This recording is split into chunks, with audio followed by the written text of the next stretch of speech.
number 9. That's how I know it. That's what I said. No, I'm going to read something else.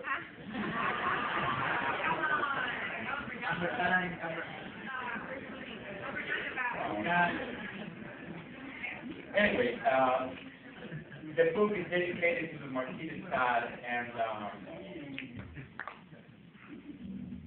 and the first poems of the book deal with the fact that Chad built this theater.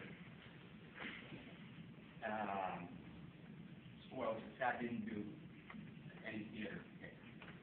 His characters built a theater at a mountain in one of his novels. But the book is about, how the theatrical aspect of the pornographic. So you put the actors of a pornographic play within the boundaries of the theater, and then it's the equivalent of bringing the content of the inner city and of the underbelly of the city and the darker aspect of urban life into a sonnet form. This is why I made the connection to sonnet and that. I don't know if I should I read? Okay, I'm going to read it. This is one they get to the castle. Thoughtfully, and this is David's translation. Thoughtfully, meticulously crafted, almost by a miracle of science, Ceiling Chateau, this is the name of the castle, Ceiling Chateau, is a work of patience, turned craggy nest and rock-hewn tower. A castle embedded in consciousness, and climbing is perhaps a frozen bliss, a descent to the summit of oblivion, where the rabble or the diligent won't pass. Monsieur le Duc has burned all the bridges, and the mule edges of the precipice, inviting predictable mishaps. O liberty, you whore, you mother of spies,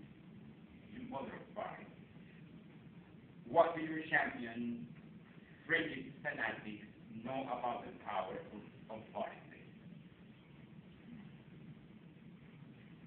And I want to read the number 3. Oh. Okay. Well, I'm going to read number 3 and then I read Art is the word degenerate, and the blueprint that mind creates possess an inner rhythm. The unconscious passes infection on the decorated whole. A terribly clever set designer visualizes the dangers of pain and confines them in a surface conceived with academic principles in mind. The one who suffers not a love lorn, and neither it is precisely a god. It is the self-painting insufficient theater clothed in the garb of honor codified. And he who infects pain is no less than the author of obscene anime. Lo leo en español, entonces. Meticulosamente construido, casi por un milagro de la ciencia, el Chateau de Ceiling es la paciencia hecha torre en la roca y el camino. Un castillo enclavado en la conciencia, y escalar es tal vez acto fallido, un descenso en las cumbres del olvido, donde no llega chusma o desvío. El duque ya quemó todos los puentes, y el mulo busca ahora un precipicio donde ensayar precisos accidentes. Oh puta libertad, madre del día, espíritus fanáticos valientes que saben del poder de la justicia. Y el otro es, el arte es el peor degenerado, y en los planos creados en la mente hay un ritmo interior, el inconsciente infecciona el recinto decorado. El escenógrafo tan inteligente visualiza el peligro del pecado y lo encierra en un círculo diseñado con verdadero espíritu docente. El que sufre no es un enamorado, ni tampoco es un Dios precisamente, es el mismo teatro insuficiente que se viste de honor horrorizado. Y el que inflige dolor no es nada menos que el autor en apego.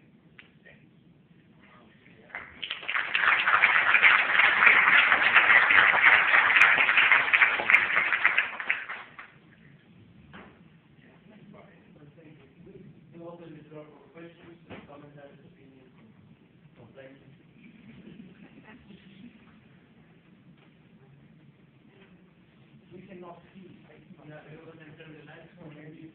We're all fucked.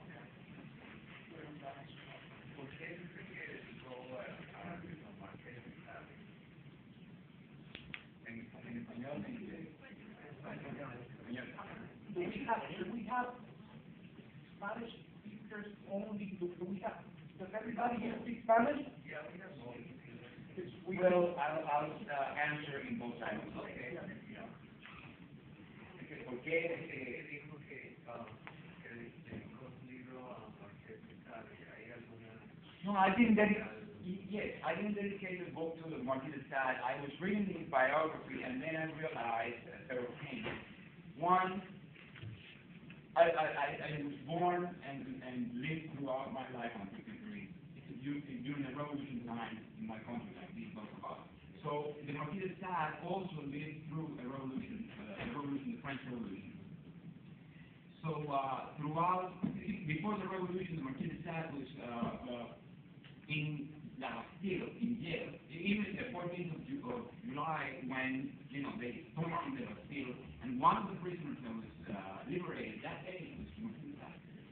Yes, as a matter of fact, he had a novel written with the 120 Days of Sodom. Days of Sodom. That he had written in a roll, in a big roll. He was writing that I used to write in jail, and he was writing little pieces of paper, and then you roll this piece of paper to make it like a little thing. Sometimes you have to stick it in like really compromising places. And so Dad had written this novel and had it in a roll. So when his wife came to the Bastille, and of course, I feel freer talking about now than when I was trying to explain before about the former place.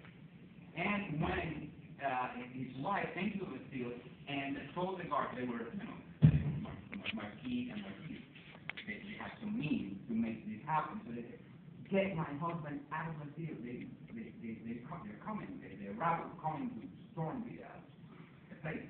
So he lost the novel. So my book revolves around this fact. You come with great pain, the pain that you feel during a really painful sexual act. So there's love in revolution, but it's the kind of love that makes you really suffer. So it's faith. So it is love, it is enjoyment, it is passion, but there is also pain. This is why the book is dedicated to Marcel Proust. For me, it was the best way to describe revolution in the Poetics. This is it.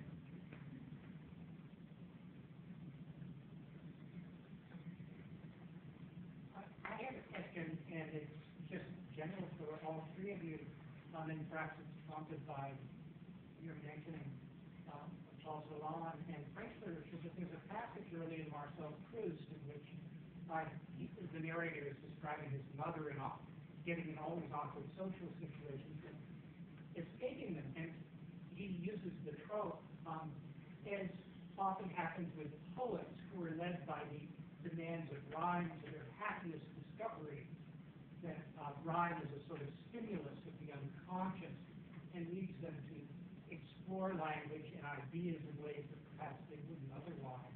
And is this the case for you? I'm going to address that, and then I'm going to come on. I'll be somewhat clear. I started writing poetry in Freeburg ages ago, and I wanted, like many people of that generation, I wanted to be, the infant Jesus of the human poetry.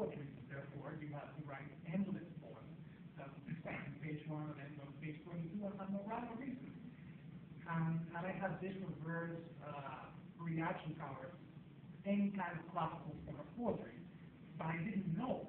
I have not explored them, and then it was sort of there that I said, you know what, before you destroy academia, you have to try it.